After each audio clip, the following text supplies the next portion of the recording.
Você teve coronavírus e sente fadiga, dor nas articulações, dificuldade para dormir, palpitações ou dor no peito? Então saiba que não está sozinho. Fizemos este vídeo para entender o que muitos cientistas estão chamando de síndrome pós-Covid.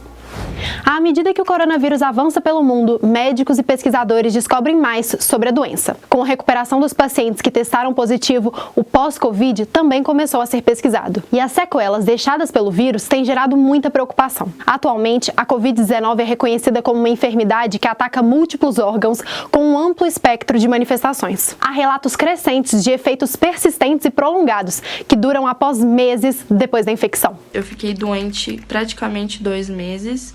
Tive muita dor de cabeça, tive diarreia, nariz entupido, congestionado, dor de garganta, entre outros sintomas. Depois disso, eu não tive mais olfato e paladar. Eu ainda não tenho muito bem, tá voltando por agora. Então foram muitos meses sem sentir gosto de nada, assim. Depois que eu tive Covid, eu não voltei a sentir cheiro normalmente. Nos primeiros dias, assim, eu ainda continuei com a perda total de olfato. Hoje, eu tenho que respirar muito fundo para conseguir sentir o cheiro de algo. E também, acho que por volta de uma semana depois, eu tive uma inflamação no pulmão que teve que ser tratada com antibiótico e bombinha de asma, que era o que eu já usava normalmente. Um artigo publicado na revista Nature detalhou relatos iniciais da síndrome pós-Covid-19, como fadiga, falta de ar, dor no peito, distúrbios cognitivos, dor nas articulações e declínio na qualidade de vida. O estudo ainda revela que a resposta imune inata, com produção de citocinas inflamatórias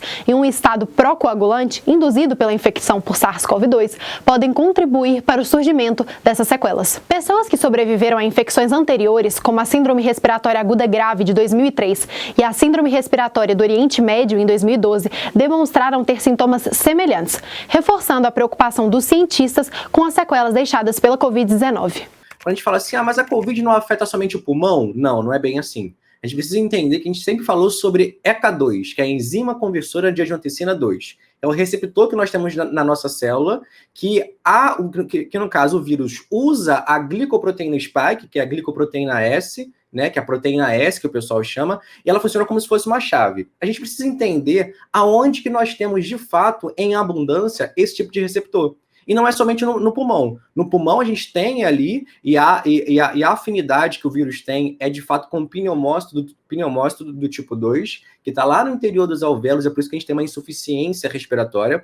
Mas eu também tenho ECA2 nos vasos sanguíneos, eu também tenho ECA2 nos rins, eu também tenho ECA2 em outros lugares. Os primeiros relatórios sobre as consequências infecciosas pós-casos agudos de Covid-19 têm estudos realizados nos Estados Unidos, Europa e China, e relataram resultados para aqueles que sobreviveram à hospitalização por Covid-19 agudo. Na Itália, 87,4% dos pacientes que receberam alta pós-Covid aguda relataram alguns sintomas, entre eles fadiga, falta de ar, dor nas articulações e dor torácica, com 55% dos pacientes continuando a apresentar 3 ou mais sintomas. Em um estudo realizado em Wuhan, na China, cidade onde teve início a epidemia de coronavírus, as consequências de longo prazo da Covid-19 aguda foram avaliadas em pacientes 6 meses a partir do início dos sintomas. O estudo utilizou questionários de pesquisa, exames físicos, testes de caminhadas de 6 minutos e exames de sangue. E, em alguns casos selecionados, testes de função pulmonar, tomografia computadorizada de tórax de alta resolução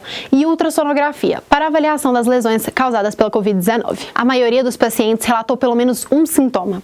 Semelhante a outros estudos, fraqueza muscular foi o sintoma mais relatado, seguido por dificuldades para dormir e ansiedade ou depressão. Esses estudos forneceram evidências iniciais para auxiliar na identificação de pessoas com alto risco de ter sequelas no pós-Covid. Os autores relataram associação entre doença respiratória pré-existente, índice de massa corporal mais alto, idade avançada e pessoas negras e asiáticas depois do período de 4 a 8 semanas de acompanhamento. O estudo realizado na China também sugeriu diferenças de sexo, com mulheres mais propensas a sentir fadiga e ansiedade em 6 meses de acompanhamento, semelhante aos sobreviventes de SARS. Enquanto outras comorbidades, como diabetes, obesidade, doença cardiovascular ou renal crônica e câncer, são determinantes bem reconhecidas de aumento da gravidade e mortalidade durante a infecção por Covid-19. Covid-19, a associação desses fatores com síndrome pós-Covid ainda precisa ser mais estudada. Um outro estudo conduzido com mais de 230 mil pacientes dos Estados Unidos mostrou que 1 em cada 3 sobreviventes da Covid-19 foi diagnosticado com distúrbio cerebral ou psiquiátrico nos 6 meses seguintes à doença. A pesquisa sugere que a pandemia pode provocar uma onda de problemas mentais e neurológicos. Os pesquisadores disseram que não estava clara a ligação do vírus com as condições psiquiátricas, como ansiedade e depressão, mas que esses eram os diagnósticos mais comuns entre os 14 distúrbios que examinaram. Os casos de AVC, demência e outros distúrbios neurológicos em quem já teve a Covid eram mais raros, mas ainda eram significativos, especialmente naqueles que tiveram a forma grave da doença. Com relação também à questão renal, vem acontecendo. A gente observa que em leitos de UTI, muitos pacientes que são entubados e ficam graves, a maioria deles, eu colocaria 60% a 70%, eles acabam evoluindo para um quadro de diálise, ou seja, eles evoluem para uma falência renal e precisam então fazer uma diálise para que eles consigam ali manter a sua função renal ela funcionando. E muitas pessoas não sabem, mas quando a gente tem um paciente que ele evolui para uma falência renal, nos preocupa muito, porque a gente tem ali o descontrole do equilíbrio do corpo. Esse equilíbrio a gente chama de homeostase.